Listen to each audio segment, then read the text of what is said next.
Olá, meus irmãos, que a graça e a paz do Senhor Jesus esteja com você. É uma alegria muito grande poder estar de volta para juntos estudarmos mais uma lição da Escola Bíblica Dominical desse terceiro trimestre, que traz por título Plano de Deus para Israel em meio à infidelidade da nação. E a lição de hoje é a lição de número 3. Vamos estar estudando, que traz por título Acabe e o profeta Elias. Esta lição é de suma importância, como vimos na lição passada, com a divisão do reino. Jeroboão implantou a idolatria lá em Samaria e todos os reis que vieram depois dele deram sequência a essa idolatria até chegarmos a Acabe.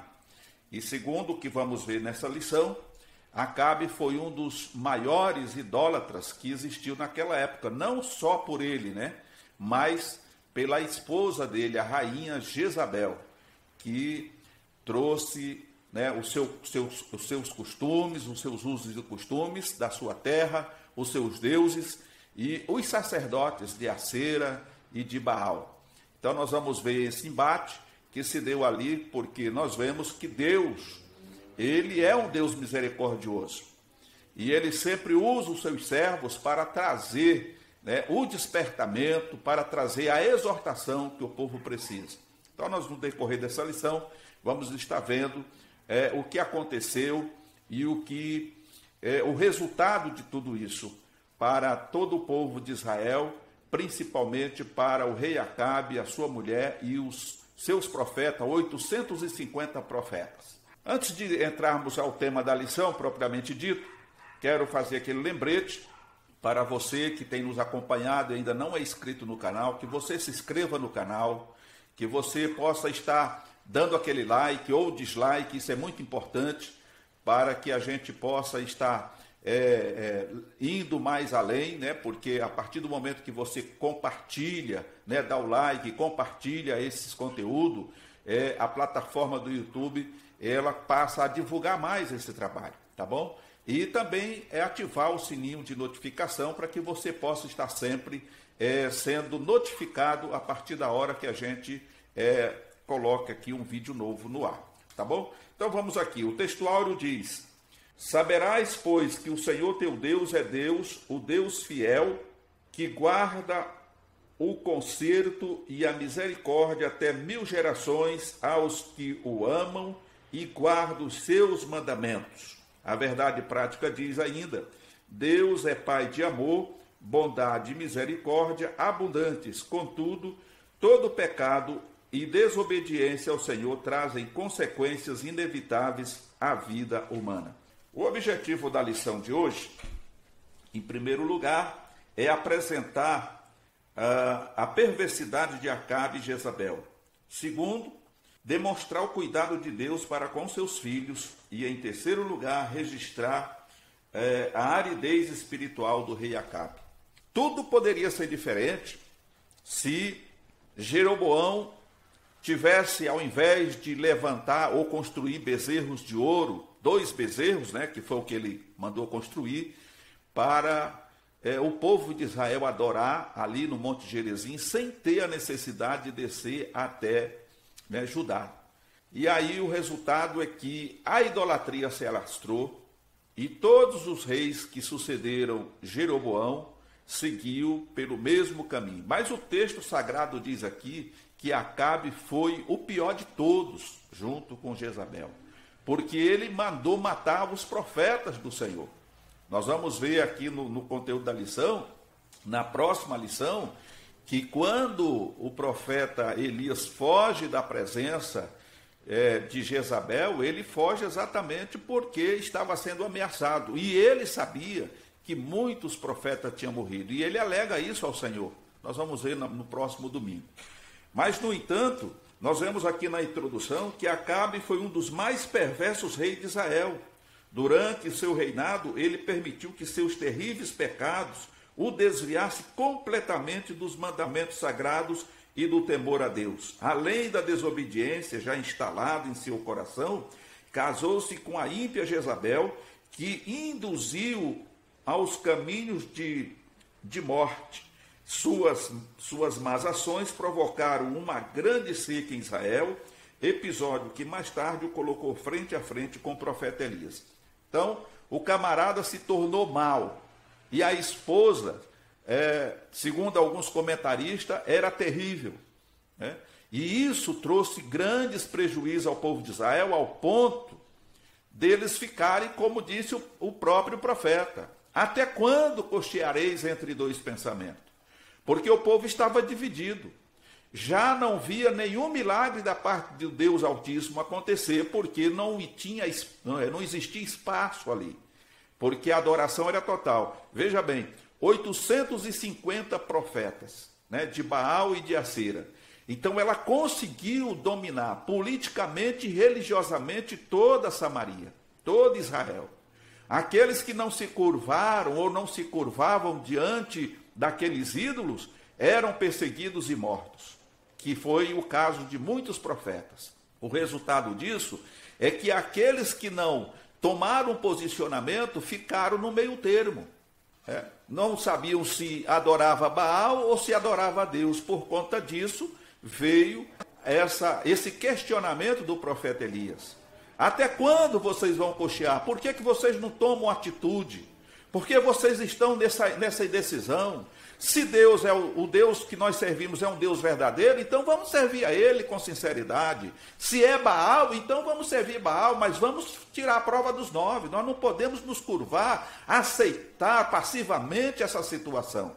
Então Elias, ele se apresenta ali, naquele momento, trazendo uma tomada de atitude para o povo de Israel.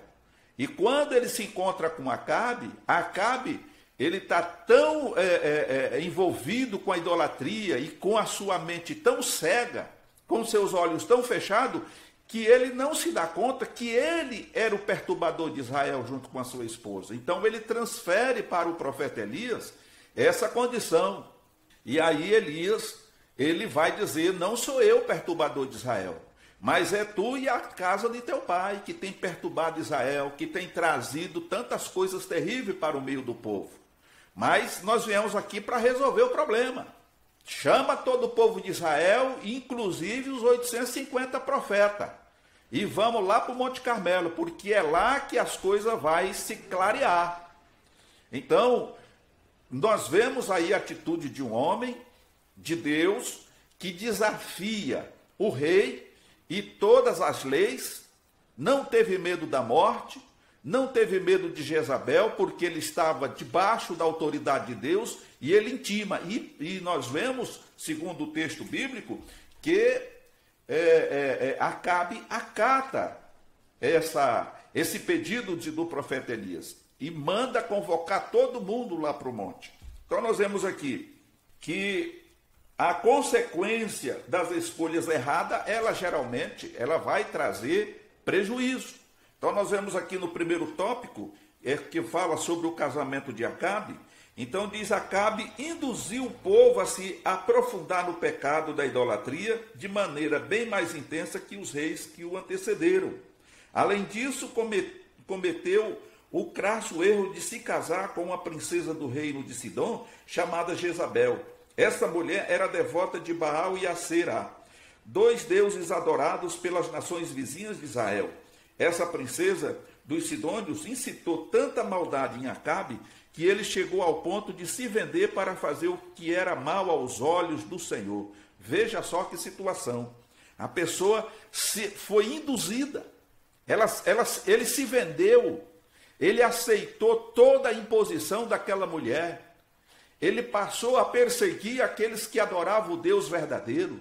E por outro lado, ele não gostava nem um pouco do profeta Elias. Tanto é que ele chama o profeta Elias de perturbador, porque foi a única voz que se manteve firme, de pé na presença de Deus, para apontar os erros e o pecado do rei. Vemos aqui no ponto 2, que dentre tantas perversidades, Jezabel destruiu os profetas do Senhor, ameaçou a vida de Elias, ordenou injustamente a morte de Nabote para satisfazer a ganância do marido e ainda praticou a prostituição e a feitiçaria. Tudo isso são coisas que Deus abomina. Nós encontramos no caso de Nabote. Nabote plantou uma vinha na sua propriedade, que ficava de frente com o palácio do rei Acabe, e o rei Acabe tentou comprar aquela vinha, e Nabote disse que não podia vender, porque aquilo ali era uma possessão de família. Ele não podia abrir mão daquilo lá. Era uma herança que ele tinha recebido dos seus pais. E aí o texto sagrado vai dizer que Acabe ficou, sentido, caiu o seu semblante, não queria mais comer, e aí Jezabel descobre a razão e o porquê da tristeza de Acabe. E aí vai lá e manda matar Nabote, e aí entrega a vinha para ele. Então, até isso ela fazia, e fez. O trágico fim de Jezabel foi profetizado por Elias. O homem de Deus disse que ela não seria sepultada, sua maldade e abominações sepultada, mas que os cães a devoraria, pois sua maldade e abominação contrariaram a justiça divina. Deus é misericordioso, mas julga com rigor aqueles que insistem em permanecer na prática do mal. Então, ela foi advertida também pelo profeta Elias. E ela era muito mal, então o profeta disse: olha, você não vai ser sepultada não. Os cães vão comer a tua carne e lamber o teu sangue. A palavra de Deus diz que um abismo chama outro abismo. Quando a pessoa insiste e persiste no erro, chega um momento, assim como aconteceu com Saul, Deus se afasta dele. Então não adianta mais intercessão, não adianta mais clamar a Deus, porque Samuel tentou isso a favor do rei Saul. Mas Deus falou: olha, não adianta mais você orar e nem interceder. Ou seja, a minha decisão já foi tomada. E acabou. Então a misericórdia de Deus chega no momento em que Deus diz: basta, tem um limite. Se a pessoa persiste no erro, ele está sendo advertido, está sendo exortado, mas ele persiste, ele continua fazendo o erro, não muda de atitude, Deus o abandona. Deus o abandona à própria sorte, e as consequências daquilo que ele está fazendo de errado, com certeza virá. E a medida é sacudida, recalcada e transbordante. Toda semente que você planta vai germinar, vai crescer e vai produzir frutos. E veja que está no plural, frutos. Você não planta uma semente e colhe um fruto. Você planta uma semente e depois de germinada e que ela desenvolve e cresce, ela vai dar centenas de frutos. Então, é uma quantidade expressiva. E isso fala também, a respeito do nosso pecado, das nossas rebeldias contra Deus. Deus, ele vai te dando tempo para arrepender, o Espírito Santo vai trabalhando, Deus envia os seus vasos, os seus profetas, para advertir, para exortar, para aconselhar, mas se você persiste no erro, chega um momento que Deus abandona. Deus sai da frente, e aí você vai colher os frutos da semente que você plantou. E realmente isso aconteceu com aquela Jezabel, essa rainha do mal. Nós vemos aqui, por exemplo, algumas formas de idolatria que está registrada na Bíblia. Adoração a imagens, o oferecimento de sacrifícios à imagem, adoração a deuses falsos, o serviço prestado a outros deuses, o temor a outros deuses, a adoração ao verdadeiro Deus, mas por meio de alguma imagem, a adoração a demônios, manter ídolos no próprio coração, a adoração aos espíritos dos mortos, a cobiça, a sensualidade. Então, tudo isso aqui são ídolos que nós, como cristãos, precisamos nos afastar. Nós não podemos nos curvar diante de deuses, imagens de esculturas. Não podemos, como faz algumas denominações, algumas religiões, que adoram a Deus através de uma imagem. Isso é pecado, Deus não aceita. Imagine você colocar lá a imagem de um santo e na sua cabeça, conforme a religião ensina, ela vai estar né, representando Cristo, e você se curva, beija o pé daquela imagem, como se estivesse beijando o pé de Deus, isso é um crime, é um pecado. Deus não aceita dividir a sua glória com ninguém. Você não precisa de imagem, você não precisa de nada disso, você precisa simplesmente ter um coração sincero, um coração quebrantado e se prostrar diante de Deus em qualquer lugar. Deus não está preso à vontade de quem quer que seja, como aconteceu lá em Israel, lá em Samaria. Aquela mulher samaritana pergunta para Jesus, por que há essa rivalidade? Os judeus não falam com os samaritanos, porque eles dizem que o lugar de adoração é lá, em Jerusalém. Mas nós, samaritanos, acreditamos que aqui no Monte Gerizim. O que é que o Senhor pode me dizer contra isso, acerca disso? E o Senhor Jesus, mais uma vez, responde para ela, olha, Deus não está preso à vontade de ninguém. Os verdadeiros adoradores do Senhor adorarão o Pai em espírito e em verdade, ou seja, pode estar no Monte Gerizim, no Monte Everest, pode estar em qualquer lugar do planeta, pode estar dentro de uma caverna, pode estar em cima do monte, pode estar dentro do apartamento, deitado debaixo da cama, aonde você se encontrar, ali você pode adorar o Deus vivo, porque Deus não é limitado e Ele não está em lugar isolado, Ele enche os céus e a terra. Todos os lugares do planeta está patente aos seus olhos, Ele enxerga tudo, Ele ouve tudo, Ele vê tudo. Louvado seja o nome do Senhor. E aí ele vem falar sobre adoração a demônios, manter ídolos no próprio coração, que seria o quê? Você idolatrar uma pessoa, você idolatrar uma casa, um objeto, um carro, uma joia, qualquer coisa que você coloca em primeiro lugar é idolatria, é pecado. O único que deve estar em primeiro lugar na minha e na tua vida é o Criador, é o nosso Deus. Ele tem que estar entronizado em nós. Todas as outras coisas são supérfluas, são coisas que passam. Esse microfone, por exemplo, hoje ele está funcionando, mas amanhã pode ser que ele não esteja mais, então eu vou ter que arrumar outro. Então por que eu vou idolatrar? Não posso fazer isso. Mas o nosso Deus é permanente, Ele vive e reina eternamente, Ele é de eternidade em eternidade. Eu também sou passageiro, então daqui eu não levo nada, eu não vou levar nada, mesmo que tenha muitas barras de ouro, vai ficar aí para os outros brigar, então eu não posso colocar o meu coração nessas coisas, aleluia, porque se eu fizer isso, eu vou estar pecando contra o meu Deus, tirando dele a prioridade na minha vida. A questão da cobiça, que foi o que aconteceu com Acabe, ele cobiçou a vinha de Nabote, ele cresceu o olho, e ele tentou de todas as formas comprar aquela vinha. Mas Nabote não abriu mão, porque não era justo vender algo que tinha pertencido à sua família. E aí Acabe entra, digamos assim, numa ansiedade, numa depressão. E aí o pecado da cobiça toma corpo através de Jezabel, que manda matar Nabote e dá posse da vinha a Acabe. E a questão da sensualidade, nós vemos por parte de Jezabel, que além de provocar a prostituição dentro do reino, ela também utilizou de feitiçaria. Era uma feiticeira nata.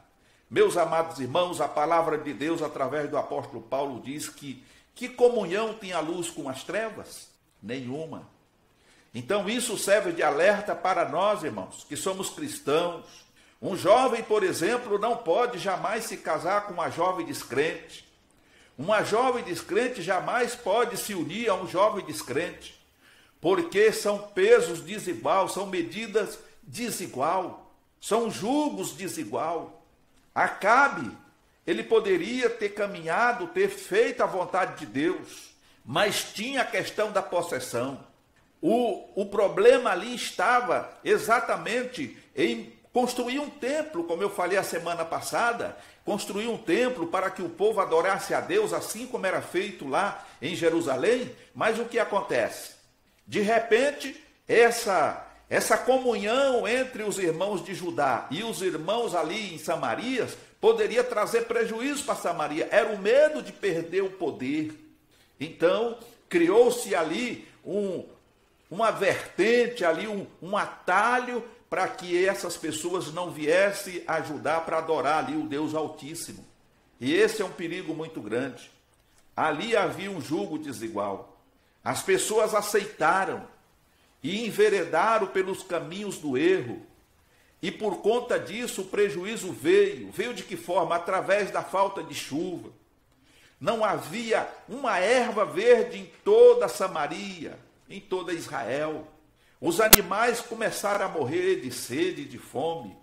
As pessoas começaram a padecer porque, diante da oração do profeta Elias, os céus se cerrou. Não houve nem chuva e nem orvalho, conforme está registrado na lição. Até que um dia Deus o manda ele novamente se encontrar com Acabe, aonde vai haver esse desafio.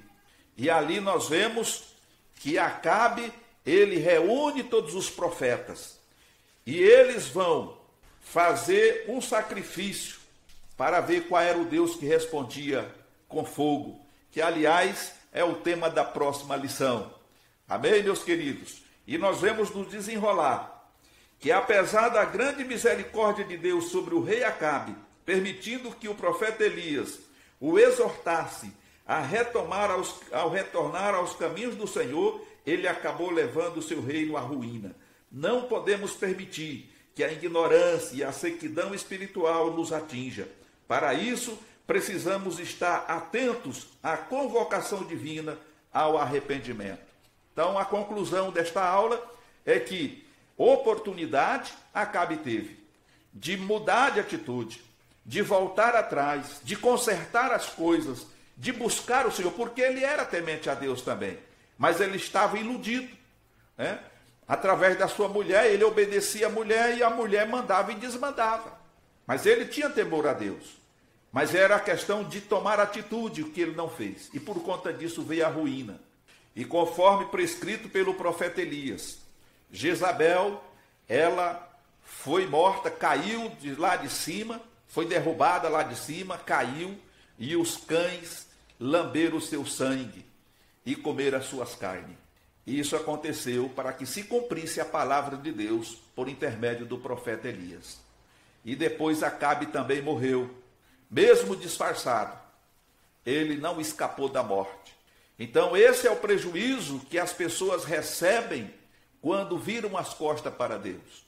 Oxalá que possamos, diante de uma aula como esta, de uma exortação bíblica como esta, possamos tomar posição de permanecermos firmes na presença do Senhor, obedecendo a sua palavra, guardando seus mandamentos, para que possamos ter sucesso nesta vida e sucesso na vida eterna, como disse Deus a Salomão, quando ele buscou o Senhor pedindo sabedoria.